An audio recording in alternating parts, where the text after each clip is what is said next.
سوالی دارید به من از من سوال بکنید قبل از اینکه دیگه پیش شماها نباشم. سعسعه پرسید و حضرت جواب دادن که مسئله دجال و اون علائم ظهور حضرت که دیروز براتون خوندم. به هر حال پس از سعسعه ابن سوحان نوبت پرسش به اسبق ابن نباتر میرسن. وی از علی ابن ابی طالب پرسش میکند دجال کیست؟ علی در برابر پرسش مذکور اینا رو آقای ملا محمد باقر مدرسی دجال مینویسه که راجب دجال داره حرف میزنه و آقای مسعود انصاری در کتاب شیعه‌گری و امام زمان اینا رو پیاده میکنه.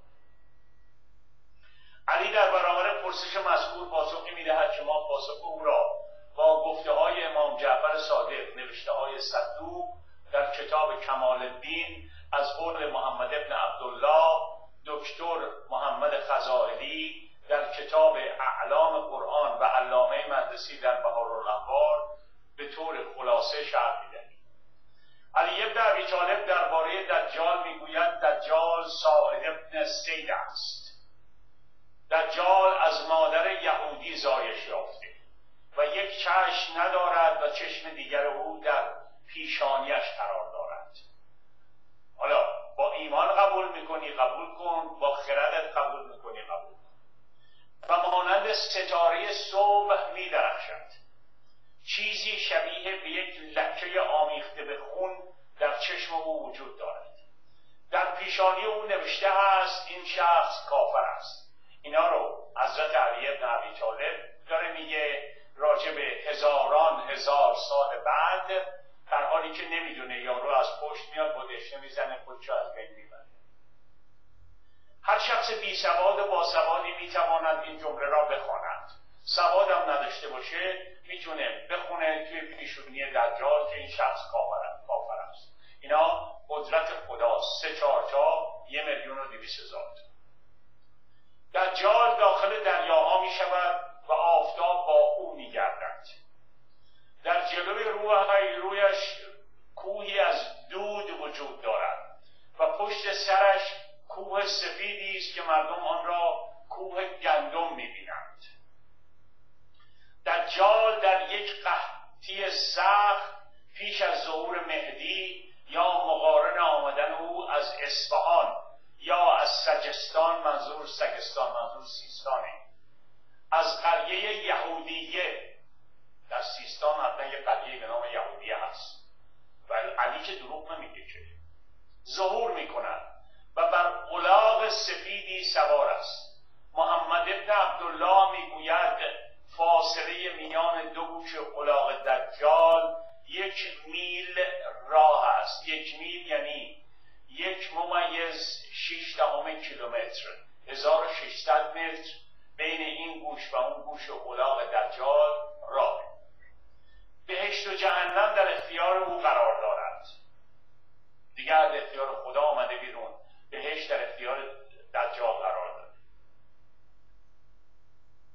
در حالی که او در قحطی شدیدی ظهور می کند، کوهی از نان و نهری پر از آب با خود دارد. یه رودخونم رو کولش داره میاد. بیشتر پیروان او یهودی و زنان و عربهای بیابانی هستند.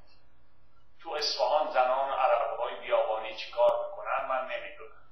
او به جز مکه و مدینه به همه جای زمین گام میگذارد.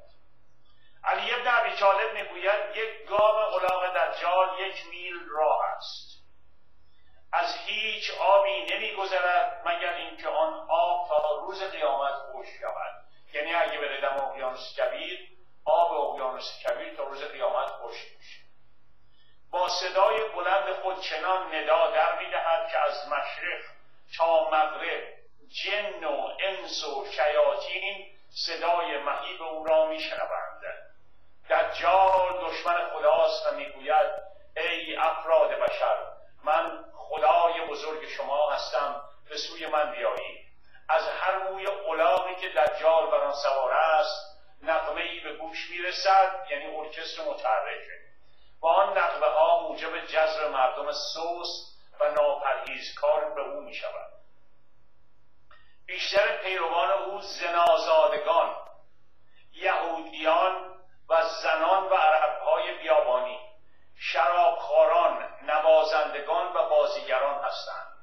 دجال در یک دوره 40 روزه یا 40 ساله دنیا را پر از ظلم و جور و کفر می سازد و سرانجام به دست مهدی نابود می شود.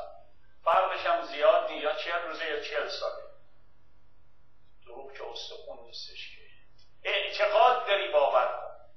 اعتقاد چیز خیلی خوبیه.